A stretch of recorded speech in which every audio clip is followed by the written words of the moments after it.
Hi guys, welcome back to the channel. Just me on the bus today.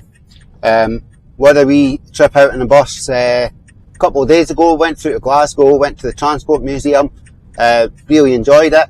I will put a wee clip of that in here, some music in the background. Didn't do enough content to do a full YouTube video on that, but it's definitely worth a day out. But today it's just me, we're midweek, Connie's at school, and I've decided what I'm going to do is I'm going to head to my garage, get my bike out, the XJ900S. I'm going to give it a wee bit of a clean. The last video on that bike, I sprayed it with a lot of GT85 and stuff like that, just for winter storage. I feel like I'm maybe a bit early, but I want to just get it ready for spring, get back out on the bike and just enjoy it. So over the last few months, I found out I was type 2 diabetic and I completely changed my diet. As a result, I've lost quite a bit of weight. I don't know if that shows through my videos. So I've put on my gear, on my motorbike gear this morning, try it on. It's all far too big, so I'll make do with it today. I've got a belt on my trousers, stuff like that. But I think in a couple of weeks' time we've got the Scottish Bike Show through in, it's near Edinburgh. I can't exactly remember exactly where it is. I'm going to head through there, buy some new gear, but for now I'll make do with my old stuff. So yeah, I'm just gonna, I've got a fuel tin down on the floor there. I keep looking at it because I'm prone to forget, but I need to go get fuel. I don't want to get to the garage, find out that the bike's empty. I don't know what state we left it in, but I'll buy some decent fuel, a better RON than the cheap stuff that you get at supermarkets. I think I'm looking at 98 RON or something like that I like to put in the bike. It just seems to run a wee bit better. So we'll head to the Shell petrol station, one of my local fuel stations. We'll get some fuel and then we'll head and put it in the bike, give the bike a bit of a clean up.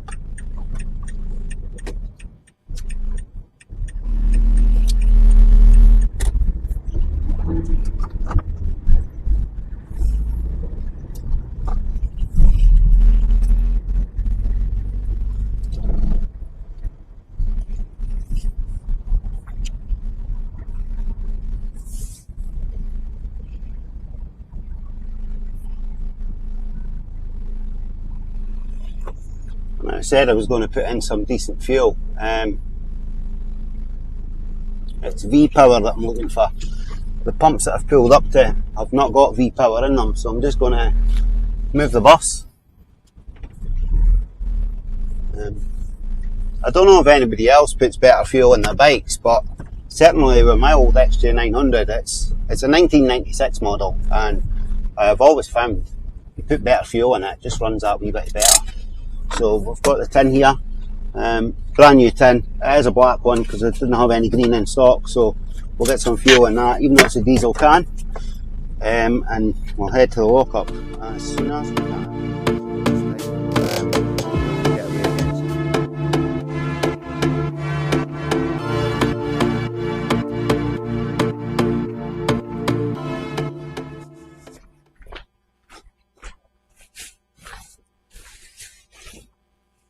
Right guys, what I've realised is, whilst it's been stored, I sat my Bandit 1200 seat on top of this, and it was pretty much just to keep it off the ground. The Bandit was kind of in bits at the time, and I've made a couple of indentations in this seat here where the weight of the seat's been sitting on it.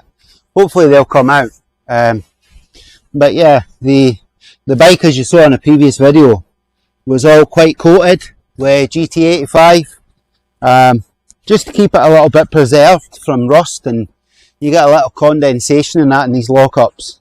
So today I'm going to go in my camper van, I'm going to boil some water up, and I'm just going to give it a wee soapy bath for now. I'm not going to get the Brasso out and start polishing bits up and stuff quite yet. I just want to give it a wee clean down, make sure there's no oily residue on the brakes for a start, give it a bit of a wash. There is some little rusty bits coming through.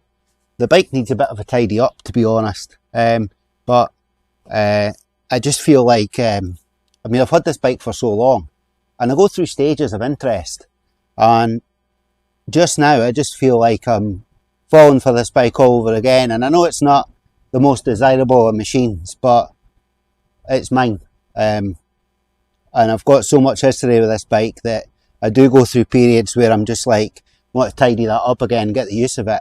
And this year's the year, guys. I think I previously mentioned in this video that I'd lost a lot of weight.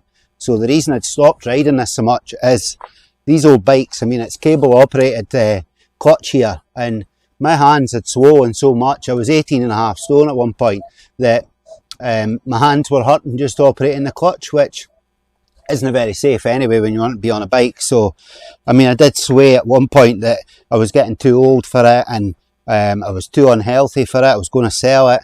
And now looking back, I'm so glad that I didn't get rid of this, because I would have been full of regret by now, I'm sure. Like I say, I've spent so much time and effort and money on this over the years that it's just my bike, so yeah, it's time to give it another lease of life. And one of the things that I will have to replace this year, it's a bit of an expensive part, but if you check these headers, I don't know if you'll see it on there, but this one here, you can hear it. So the actual stainless or mild steel section of that pipe has corroded from the inner section tube. So there isn't an exhaust leak by any means, but it isn't secure anymore. So because I've given the rest of the exhaust a bit of attention, I've put a Delcovic stainless collector on, and I've got the Delcovic stainless tri-ovals as well. I'm just going to go Delcovic stainless headers as well. So I said they're expensive. They're not actually too bad. They're about 130 quid for this bike, if you can still find them, that is, because it's an old machine. I did see a set on eBay. I put them on my watch list, and to be honest, I think I'm just going to get them bought before I can't find any for it anymore. So yeah, there's a few things been done to this bike over the years that it's probably worth mentioning. That, like, so these brakes, for example, they're blue spots, so they're off Yamaha Thunder Ace or something. They could be R1 or R6, definitely off of something a wee bit faster and more nimble than this machine for sure. But it's a good upgrade to the bike, and they fit straight on without any modifications. They just bolt straight onto these forks, and they match up in line perfectly with the discs. So yeah, a really nice upgrade if you've got an XJ900S. The brake just feels so much smoother to operate. You don't feel like you're throwing out a boat anchor kind of thing and just hoping for the best. The stopping power is just second to none. You feel the difference. The original brakes felt quite wooden. Bar that, the other upgrade that I did was the suspension on the rear. So they're prone for corroding. Obviously, monoshock suspension's getting hit by all sorts of extreme weather conditions, and if you don't keep them clean, they do tend to corrode, which makes them become difficult to get them out as well from the top and bottom housings. So I think we did have to cut one of the bolts when me and my dad were working on this back in the day to get the original shock off, and as a result the top mount, because we had to drill that out, obviously the rubber inside it and everything had melted away. The shock didn't look its best. It was red with rust. So we sourced another one, but it wasn't from an XJ900. The rear shock on this came from a Phaser 1000, I think. It's slightly longer, but the top and bottom mounts are exactly the same. I think it gives the ride height of the bike a slightly different stance, but at the same time, the dog bones that we put on this are standard length. When it was my dad's bike, a long time ago now, because my dad's got slightly shorter legs, he changed the dog bones. He didn't buy them, he just fabricated a set. And I believe if you put them slightly shorter, it may be the other way around, it may be longer dog bones, but one way or the other will just bring that ride height down just a little bit. If you watch the channel regularly, you'll see a red XJ900S diversion, and that's now my brother's bike, or one of them, and he's got his bike lowered because, again, he's got the shorter legs than myself. So when you see them sitting together, you can really see the difference. But I've got used to the way this one sits, the way it handles, and it's perfect for, like, say, me and my wife, because we go like 2 up on this, and I've basically got it set up for pillion riding. We used to have the Crouser luggage on this all the time. You can see the brackets there. Now the Crouser luggage sets, they're quite hard to find for this machine. I actually got two sets because one of them was second hand and it had been dropped at one point, so it was all scuffed. The set that I've got on the bike just now is from another bike that I bought just to basically sell on. I bought a black XJ 900 that basically just need washed and a little bit of TLC. It had been a bit neglected, so I gave it a clean, sold it on. I didn't want too many bikes, but before doing so I took the luggage off because it was in so much better condition than the stuff I had fitted to this one. So yeah, what I'll do now is I'll jump in the van, I'll boil some water and I'll start with giving this bike a little bit of a soapy wash.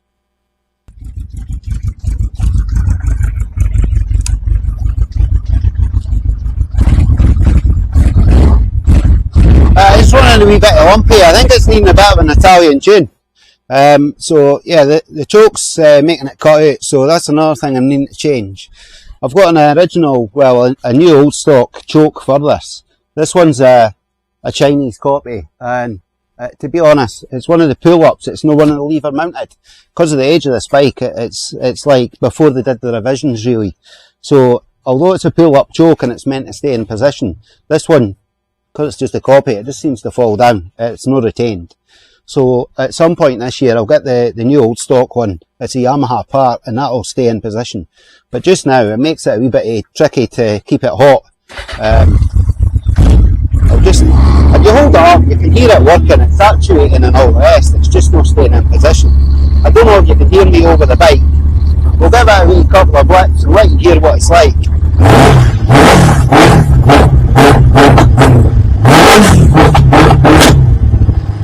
It is popping and banging a wee bit. But I didn't do that from cold. I did warm it up before I turned this camera on. Let everything circulate, let everything heat up before I give it a few blips. I just left it on idle. The choke should be ready to just be turned off now actually, but yeah, that's definitely on my list of to-dos, is get that cable changed. I'm just basically arsing about while I wait on the kettle boiling in the van, to be honest. So I'll go and check how that's getting on and maybe prepare a cup of tea while I'm here. Right, so I just spoke a little bit about the importance of checking tyre pressures, and I thought it was worth getting the camera on again, just to show you how low it can be. So yeah, you can see there that I've polished the aluminium there of the rims, and it does need done again. It's not as shiny as it once was. Also worth mentioning, makes this job a little bit easier if when you get the tyres fitted you just pay that little bit extra for angled valves like you see here. You maybe see the front one a wee bit better. You see there that I've put angled valves on. Now not every tyre fitter is going to put them on automatically, so it's worth just mentioning when you're getting them done that that's what you want, and just to make sure that they're in stock before you get your new tyres. Right, so the reason I put the camera on, this one I said drops a few PSI. In fact, it's actually dropped quite considerably this year. Now, okay, I've not been using the bike, but it just goes to show, if I hadn't done this, I'd have been jumped on, I'd have been trying to ride on an underinflated tyre at 14 PSI, where in actual fact, this rear tyre should be around 40, 42, particularly for riding with a pillion as I do. So yeah, I'll get this pumped up. I just thought I would mention that, yeah, definitely worth doing.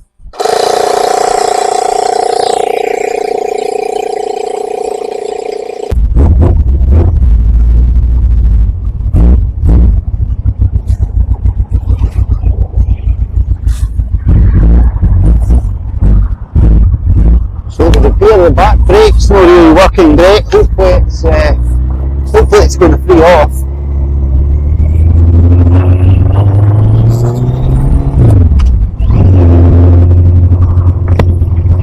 These glasses I'm wearing are a wee bit loose as well. My good ones have been damaged. Well guys, I'm at my other lock-up now. Today didn't really go as I planned. So at one point in this video I said, well, the back brake doesn't seem to be working. I don't know how the audio was with that because I had the microphone down here. I've not used it on the bike, I think I said. But anyway, I was saying, in case it never got picked up, the back brake felt a wee bit dodgy and I was hoping that it would free off. Unfortunately, after a few miles of testing it, I realised that that wasn't going to be the case. The pedal here, we've got so much movement there's no actuation at all. The pads are moving, following the lines. There's no evidence of any leaks. I've checked everything, so I've got the braided hoses. They come into the caliper. I don't know if you can see it, but obviously they come into the bottom of the caliper just there, and then you've got the cylinder here, just there. There's no sign of any leakage. I've checked the brake fluid reservoir. That's at the max level, but there's certainly no pressure there in the brake. Now, I'm under the impression that if your pistons on the caliper seize up and there's no movement there, then you end up with a solid pedal. But this one's a loose pedal, so would like, if some of you know if that can still be the case, if you can hit me up in the comments and let me know. But I think what I'm going to have to do is, I'm going to, first of all, I'll loosen off I know we'll have to bleed this system anyway, so I'm going to loosen off the bleed nipples. I'm just going to make sure that when I pump it, we've got fluid coming through, and that will tell me that the cylinder's working, and hopefully the outcome is that I'm just going to have to strip the caliper and get the pistons moving again inside there. But anyway, as a result, this bike's now packed up again. It was good to get it out on it for a few miles. I'll get the back brake sorted because this isn't the end of the saga. I've just had a wee look around. There's a lot of things that I need to do anyway, so might be a back wheel off, get the swinging arm out, give that a wee paint up and a clean, and do other stuff, which is only going to take me a couple of weeks. Now, I'm well aware that some of you subscribe to this channel because I started doing a CP100N project, and I've not even been near it, to be honest, with the camper van breaking down and the garage bill that I had for that, and other things that have been going on out with what a video on YouTube. I've not been near the CP100N again, so bear with me because I will at some point. We're now getting into the better weather, so I do plan on still getting that up and running. So that's another one of the projects that's on the go. There's also the Bandit 1200. I've done a couple of videos on that. I'm well aware that I take on too much at once. The Bandit 1200 will be getting follow-up videos. Now that this bike's in here, a wee bit of room in the other garage, that we can maybe start taking bits off the Bandit. I want to take the forks off the front end. At some point the forks they've been away to be polished and they're kind of half done, so I'm going to give them a wee paint up and that as well. But I mean, what a problem to have, eh? Too many bikes, too many projects. I absolutely love playing with bikes, and that's why I'm the way I am, why I've got too much going on at once. But this one here, the XJ900, I know you've all seen it on the channel before. This is my main bike, this is my pride and joy. So definitely the first thing to be done is get this tidied up a wee bit and get it back out on the road. The back brake's no phasing me too much. If I have to buy new parts, I'll buy the new parts, get them fitted. I don't think it's going to be the caliper because that was replaced, I think, a year, maybe 2 years at the most ago. So yeah, we'll certainly be giving this some more attention in the next couple of weeks. I want to be on this to go to the Scottish Bike Show through near Edinburgh, like I said earlier, and that's in 2 weeks' time. So certainly need to get the back brake fixed in a hurry. But for now, I'm just going to end this video here, and thank you all for watching.